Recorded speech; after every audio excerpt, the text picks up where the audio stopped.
Ang political dynasty senatorial aspirant na si Camille Villar ay binigo ang botante nang tanungin kung siya ay pro-Philippines o pro-China.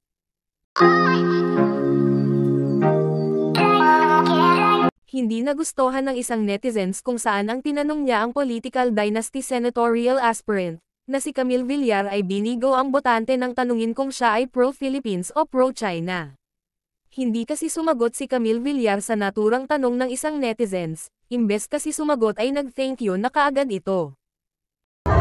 Hello ma'am, pwede matanong, pro-Philippines o pro-China? Thank you lang, na-receive natin, B. Thank you lang. Tama ba yun? Thank you lang? Pro-Philippines or pro-China? Di ba ang dali lang magsabi kung pro-Philippines ka, pero ang sinabi thank you, enough bang sagot yun? Guys, do you think enough ba yung sagot na yun? Know your senators well, mga minamahal.